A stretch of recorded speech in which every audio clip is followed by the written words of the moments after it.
হাততালি দাও, হাততালি। বাহ,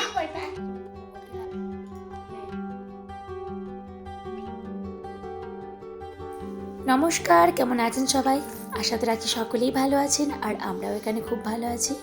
আমার গলার অবস্থা শুনে নিশ্চয়ই বুঝতেই পারছেন, এখনও শরীর ঠিকঠাকভাবে ভালো হয়নি, আর গলাটা এখনও পর্যন্ত ধরেই আছে।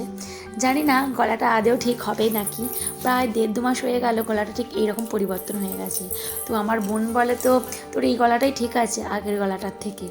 তো যাই হোক, স্কুলে যাবে, তো সেই জন্য বড় মেয়ে একটু আগে লেখাপড়াটা করে নিচ্ছে, আর ছোটো মেয়েটাও হয়েছে। ও দিদির ওই যে দেখে অঙ্ক করে, তো সেই জন্য দেখুন একবার করে পেন রাখছে, আবার একবার করে গাঁট গুনছে।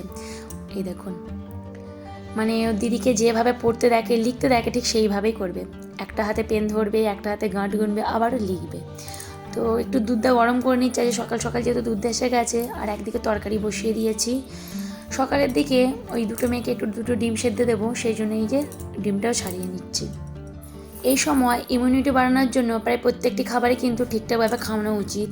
যেমন এই যে সকালে একটা করে ডিম সেদ্ধ, তারপরে সজনা ফুল, এই সময় কিন্তু খুবই খাওয়ানোর প্রয়োজন।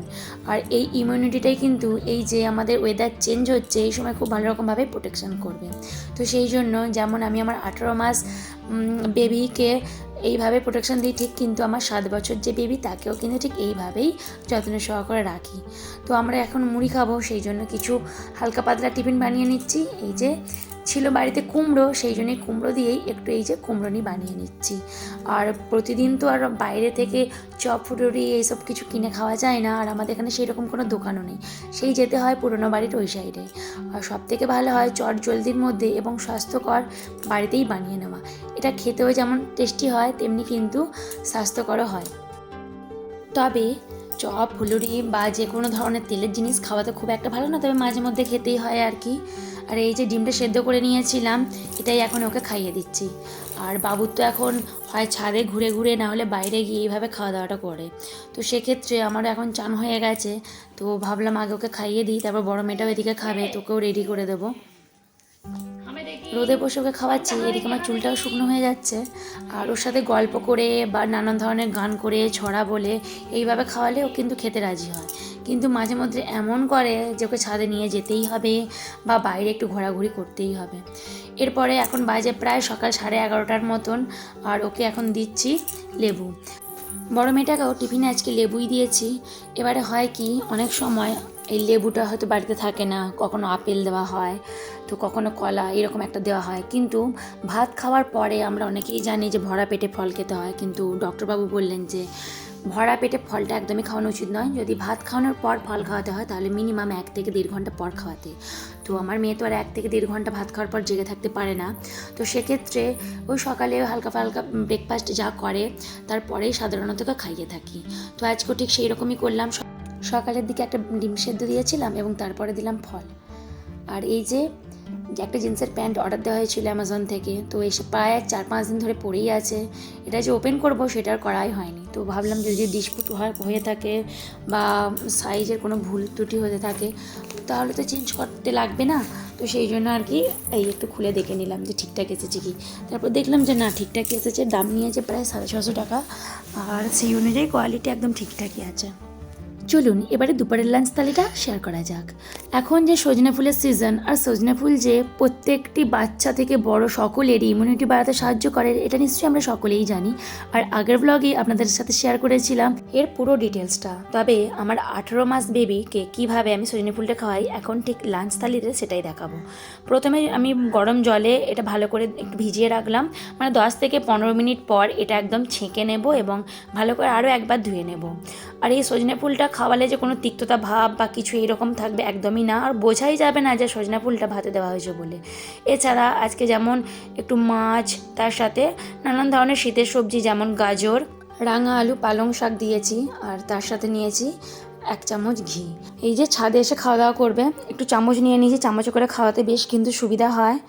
আর আজকে আপনাদেরকে দেখাবো যে আমাদের এই আম গাছে কতটা পরিমাণে বকুল এসেছে। আমি খাওয়া দাওয়া যে খাবারটাই নিয়ে আসি না কেন ওকে একটু প্রথমে হাতে দিতেই হবে, ও একটু নাড়াচাড়া করবে। আর তবে কিন্তু খাওয়াটা ওদের কিন্তু অবশ্যই হাতে একবার দেওয়া উচিত, ওরাও কিন্তু সে খাবারের সাথে পরিচিত হবে। এবং নানান ধরনের যে কালারফুল খাবার, যেমন ডিমটা সাদা বা ডালটা হলুদ, এই ধরনের খাওয়া দাওয়াগুলো কিন্তু বা রঙের সাথে যেমন পরিচিতি লাভ করবে, তেমনি কিন্তু ওদের কোন খাবারের কোন টেস্ট ওটা কিন্তু আগে থেকেই বুঝে যায়। আর এই দেখুন, পুরো আম গাছ ভর্তি হয়ে বকুল এসেছে। এবছর যেমন আম গাছ ভর্তি হয়ে বকুল এসেছে, তেমনি কিন্তু বকুল প্রচুর পরিমাণে ঝরেও যাচ্ছে। আর এটা কিন্তু আবারও খাওয়ার পর ও ঘুম থেকে উঠে চলে এসেছে, এখন বাজে প্রায় 4টের মতন। আর তো এটা কিন্তু তখনের ভিডিও। ভাত খেয়ে চলে গেছে, তারপর ঘুমিয়েও পড়েছে। আবার এরই মধ্যে ঘুম থেকে উঠে ওর একদম একবার করে সকালে যখন আমি জামা কাপড় দিতে আসবো তখন ওর আসা চাই, আবার যখন আমি জামা কাপড় তুলতে আসবো তখনও ঠিক আর আসা চাই। আবার মাঝে মধ্যে ওই যে খাওয়া দাওয়া করবো যখন ও যখন ভাত খাবে তখনও আসা চাই। যখনই ও ছাদে এসেই দেখবে 2-4টে জামা কাপড় যেগুলো পড়ে গেছে, আমাকে আর বলতে হয় না, ও ছুটে গিয়ে আগে জামা কাপড়গুলো তুলবে। আর মেয়েটা আমার এতটাই কাজের, যখন জামা কাপড় আমি দিতে আসবো তখন সমস্ত জামা কাপড়টা আমার হাতে হাতে দেবে। আবার যখন আমি জামা কাপড়গুলো তুলতে আসবো তখনও জামা কাপড়গুলো সমস্ত কিছুই তুলবে। মা তাহলে কি আমি কাজ করি না, তুমি বলো? হ্যাঁ, তুইও তো করিস। এই যে আমি ভয়েস দিচ্ছি, ও পাশ থেকে শুনেছে যে বোনির তারিফ করা হচ্ছে, তো এসে বলছে যে আমি কি তাহলে কাজ করি না? অবশ্যই কাজ করে, কিন্তু যখন এই টাইমের যে কাজগুলো করি বা ভিডিও আমি করছি সেই সময় তো আর সে সময় থাকে না, বেশিরভাগ টাইমই ও আর স্কুলে যায়। ওর কিছু অ্যাক্টিভিটি দেখুন। সাধারণত এই বইগুলো নিয়ে একটু নাড়াচাড়া করে, কিন্তু সেইভাবে কোনো কিছুই পিকচারের সাথে পরিচিত করা হয়নি। এর আগে আর একটা বই আছে, সেই বইটাও একটু নাড়াচাড়া করে, ওর দিদি কখনো পড়ায় এই পিকচার ওই পিকচার এইভাবে পড়ায়। কিন্তু এই বইটা আজকে ও প্রথমেই খুলছে, ওকে আমি জিজ্ঞাসা করছি যে ফুল কোনটা বা ও যে সমস্ত কিছু চেনে আর কি, যেমন আইসক্রিম কোনটা, ও কিন্তু সেগুলো দেখছি আমি ঠিক হাত দিয়ে দেখাচ্ছি। এর আগে কিন্তু সত্যি বলছি একটা দিনের জন্য কিন্তু ওকে এই বইটার সাথে আমি পরিচিত লাভ করাইনি। এবার ও যেগুলো জানে আর কি পিকচার, ঠিক সেই রকমগুলোই আমি ওকে দেখাচ্ছি। তবে মোটামুটি ও সাধারণত রং কিছুটা চেনে, যেমন ইংরেজিতেই বলুন বা বাংলাতেই বলুন চেনে। এই যেমন আপেল, বল, ও নিত্য নতুন যে সমস্ত কিছু জিনিসপত্র চোখের সামনে দেখে, যে সমস্ত কালারগুলো দেখে, এগুলো কিন্তু নিজে থেকেই আয়ত্ত করে নেয়। এই সময় ওরা যা কিছু দেখে, যা কিছু শোনে, সমস্তটাই কিন্তু আয়ত্ত করে নেয়। তো এই সময় থেকে আমাদের কিন্তু ওদের সাথে ঠিক সেইভাবেই মেলামেশা করা উচিত। এরপর বড় মেয়েটা স্কুল থেকে এসে গেছে, আর এই যে ও আসার পরে একটু বাড়ির বাইরে এলাম। আর বাড়ির বাইরে আজকে কিছু দৃশ্য আপনার সাথে শেয়ার করব। যখন থেকে শীতকাল পড়েছে তখন থেকেই ভাবছিলাম যে আপনাদের সাথে পুরোটাই শেয়ার করব। আর এখন যে শাকসবজিগুলো দেখছেন, এর থেকেও কিন্তু যখন শীত ছিল আর কি, এখন তো একদম শীতের শেষ, তখন আরও সবজিগুলো একদম সুন্দরভাবে ফুটেছিল, আর এই গাঁদা গাছগুলো আরও ভর্তি হয়েছিল। তবে এই সমস্ত শাকসবজি আমাদের না, একদম বাড়ির বাইরে বার হলেই একটা দাদারা এখানে চাষ করেছেন। তো এখানে নানান ধরনের কপি, শীতের যা কিছু গাজর, বিট, মূলো, সমস্ত কিছুই কিন্তু এখানে আছে। এছাড়াও যে সূর্যমুখী ফুল, নানান ধরনের শাক, সমস্ত কিছুই। আর এই দেখুন এখানে ধানটাও রোপণ করা হয়ে গেছে, ওই যে গরমের চাষটা হচ্ছে সেটাই। যখন পুরোটা জুড়ে পুরো মাঠ জুড়ে সর্ষে ফুল হয়েছিল, তখনও ভেবেছিলাম যে বাড়ির বাইরে বের হয়ে কিছু ভিডিও করব। কিন্তু তারপর থেকে বাড়ির বাইরে বার হলেও ফোন নিয়ে আসা হয় না, ফোন নিয়ে আসা হলেও কোনো রকম মুড থাকতো না ভিডিও করার। আর কতদিন হলো একভাবে ভিডিও আপলোড করাই হয়নি। তো এখন ভাবলাম যে না, এইভাবে হাল ছেড়ে দিলে হবে না। অনেকটাই এগিয়ে গেছি আমি আমার এই ইউটিউব জার্নিতে, অনেকটাই কষ্ট করেছি ছোটো মেয়েটাকে নিয়ে একভাবে ভিডিও করতে।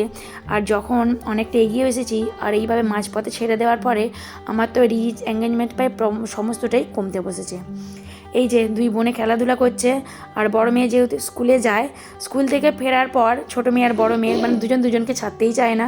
আর তার সাথে আমাকে ওদের প্রয়োজন পড়ে, ওই যে মা একটু চলো বাইরে যাব, নিজেরা তো আর যেতে পারে না। এরপর ছোট্ট করে আমি আপনাদের সাথে শেয়ার করছি আমাদের লাড্ডু বাবুর বোনের ছেলের জন্মদিনটা। ওর জন্মদিনটা হয়ে গেছে প্রায় অনেক দিনই হলো, কিন্তু ছোট্ট করে ভিডিওটা আজকে আপনাদের সাথে শেয়ার করছি। তো বিকালের দিকে আমরা সকলেই ওদের বাড়িতে গিয়েছিলাম, আর সেখানে গিয়ে আমার ছোটো মেয়ের বিশেষ করে একদম আনন্দের সীমা নেই। এতটা পরিমাণে বেলুন দেখেছে, আর বেলুন হলে কোন বাচ্চা পছন্দ করে না বলুন তো। তবে খুব বড় করে সেলিব্রেট করা হয়নি, একদম ছোট ফুচকা বাচ্চাদেরকে ডেকে সেলিব্রেট করা হয়েছে, আর প্রত্যেকটা বাচ্চাই বেশ কিন্তু আনন্দ অনুভব করেছে। আর এই যে বার্থডে কেকটাই এখন কাটা হবে। আর আপনারাও ওকে আশীর্বাদ করুন যেন ও অনেক বড় মনের মানুষ হয় এবং মানুষের মতো মানুষ হয়। প্রত্যেকটা শিশুরই যদি এইভাবে একটা করে জন্মদিনটা সেলিব্রেট করা হয়, খুব বড় করে না হলেও একদম ছোট করেও, ওদের কিন্তু বেশ ভালো লাগে। ভয় পাচ্ছে, ফুচিকে বল, ফুচি ফু দিয়ে দেবে। আবার ফু দে। Happy birthday to you. ওই হাততালি দে। কেক কাটার পরেই ও কেক থেকে এই যে চকলেটটা তুলে খেতে আরম্ভ করে দিয়েছে। তো বাচ্চাদের তো এই কাণ্ড কারখানাগুলোই হয়। এই যে দুপুরের দিকে ওকে 5 তরকারি ভাত করে দেওয়া হয়েছিল, আর তারপর আমরা খেতে গিয়েছিলাম হোটেলে। এই সমস্ত দৃশ্যই আপনারা দেখতে থাকুন। আর আজকের ভিডিও এখানেই শেষ করছি। আর শেষ পর্যন্ত আমার সাথেই রইলেন মানে আশা তো রাখছি একদম আজকের ভিডিওটি খুবই ভালো লেগেছে। আর যদি আমার ভিডিওর এতটুকু অংশ আপনাদের ভালো লেগে থাকে তাহলে অবশ্যই একটা লাইক এবং একটা কমেন্ট করতে ভুলবেন না। নতুন বন্ধু হলে সাবস্ক্রাইব করে পাশে থাকার অনুরোধ রইল।